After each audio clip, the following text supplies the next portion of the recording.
శ్రీమాత్రే నమః. మనకి చికెను ఇలా ఉడికిందండి. అమ్మ చెప్పిన విధంగానే వండుకుందామని చెప్పి నేను చికెన్ ఇలాగ పెట్టాను. చూడండి, ఇది ఉడికిపోతుంది, దగ్గరికి అయిపోతుంది కదా. తీసేసుకున్నాం పక్కన తీసుకుని మనం ఉల్లిపాయ ముక్కలు అవి పెట్టుకుని పోపు కింద పెట్టుకుని కర్రీ రెడీ చేసుకుందామండి. చూడండి, పక్కన ఉడుకుతుంది. కాకపోతే ఆయిల్ పెట్టుకుందాం. మనం ఆయిల్ పెట్టాను. ఆయిల్ కాగితే మనం ఈ చికెన్ ఇందులో వేసుకుని కూర రెడీ అయిపోయినట్లండి.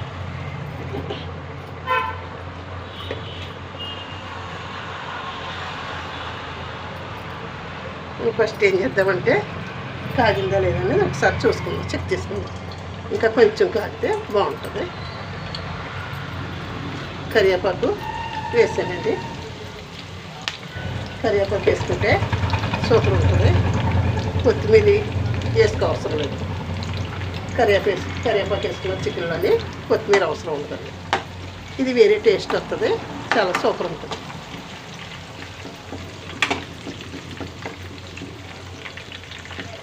వేగుతుంది కదా.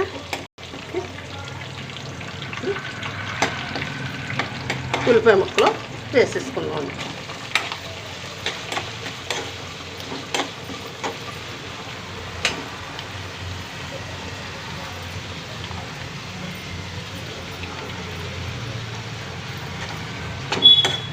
మనం ఒక్క నిమిషం మూత పెట్టుకుంటే మనకి ఉల్లిపాయ ముక్కలన్నీ దగ్గరికి వచ్చేస్తాయండి.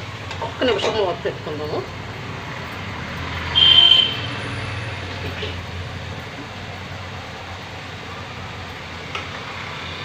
నాలుగు పచ్చిమిర్చి కూడా కట్ చేసాను.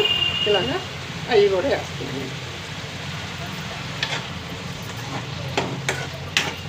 మరి ఎక్కువ వేసుకున్న కారం ఎక్కువైపోతుంది, పిల్లలు తినలేరు కదా. ఓకే, కొంచెం కర్రీ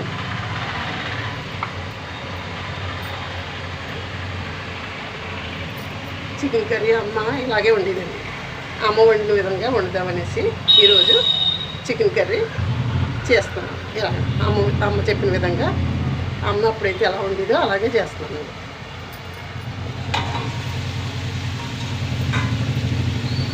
కొంచెం ఫ్రై అయితే మనం చికెన్ వేసేసుకుంటాం.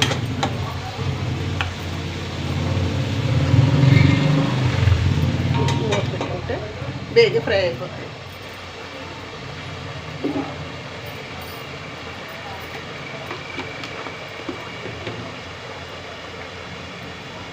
చికెన్ ఇలా వండుకుంటే ఈజీగా వండుకోవచ్చు, సూపర్ ఉంటుంది. పెరుగు మాత్రం వేసుకోవడం మర్చిపోకండి. పెరుగు వేసుకుంటేనే నీసు కంపు రాకుండా ఉంటుందండి.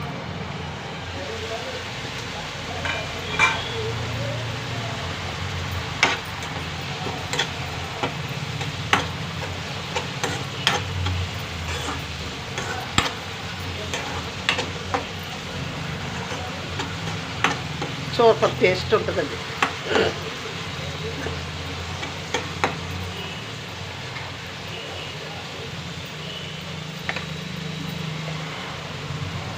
కొంచెం గరం మసాలా పౌడర్ కూడా వేసుకుంటున్నాను.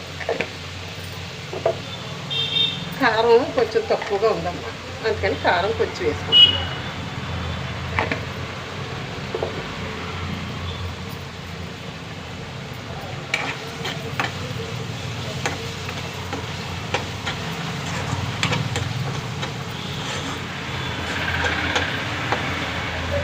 చాలా బాగుంటుందండి. ఇలాగా చికెన్ కర్రీ ఇలా చేసుకుంటే చాలా సూపర్ ఉంటుంది. ఉల్లిపాయ ముక్కలు మాత్రం బాగా ఏగనివ్వాలి.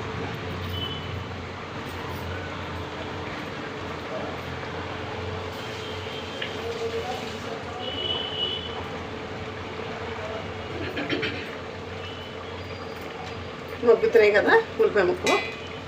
చూడండి, మగ్గి బాగా దగ్గరికి వచ్చాయి కదా. ఇప్పుడు మనం చికెను వేసేసుకుందామండి. అందులో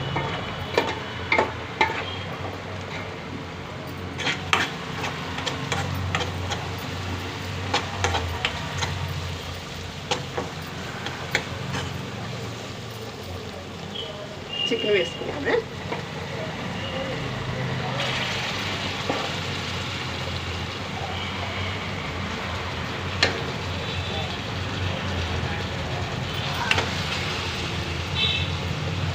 దగ్గరికి వస్తే సరిపోద్దండి. చికెన్ బాగా ఉడికింది కదా, ఇంకా అంచేత ఎక్కువసేపు ఇందులో ఉడక అవసరం లేదు. ఒక 2 నిమిషాలు ఉడికించుకుంటే మనకి సరిపోతుంది.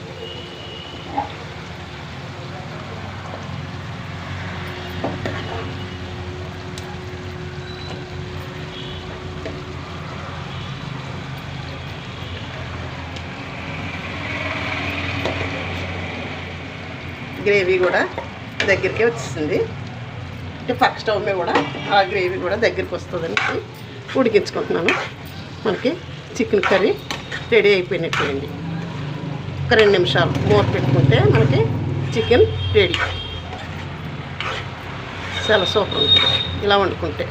ఈ విధంగా వండుకుంటే మనకి చికెను చాలా బాగుంటుంది. అమ్మ ఇలాగే వండేదండి.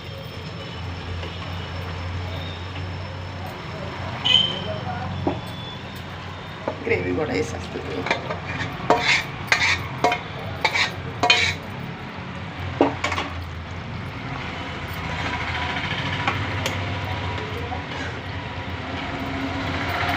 చూడండి ఎంత బాగా వచ్చింది చూడండి. ఒక 2 నిమిషాలు ఉడికితే మనకి ఆయిల్ బయటకు వచ్చేస్తుంది. చాలా ఆయిల్ వస్తుంది, చాలా బాగుంటుంది కూడా చికెను. సాల్ట్ కూడా సరిపోయిందండి. కొద్దిగా వేసుకుంటాను సాల్ట్ అయితే, కొంచెం వేస్తాను సాల్ట్, కొద్దిగా ఇది వేస్తాను సరిపోతుంది.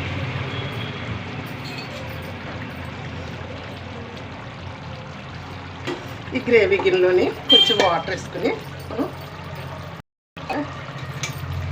గ్రేవీ పోకుండా ఉంటుంది. ఇలా ఉడికించుకుంటే 1 నిమిషం ఉడికించుకుంటే మనకి గ్రేవీ ఉండగానే మనం కట్టేసుకుంటే తినడానికి కూడా బాగుంటుందండి. 1 నిమిషం మళ్ళీ మూత పెట్టుకుందాము.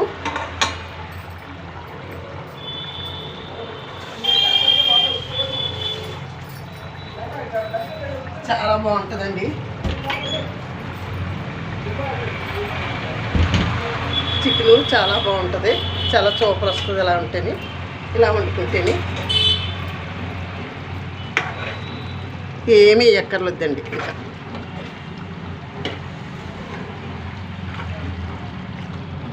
అమ్మ ఇప్పుడు ఈ విధంగానే ఉండేదండి.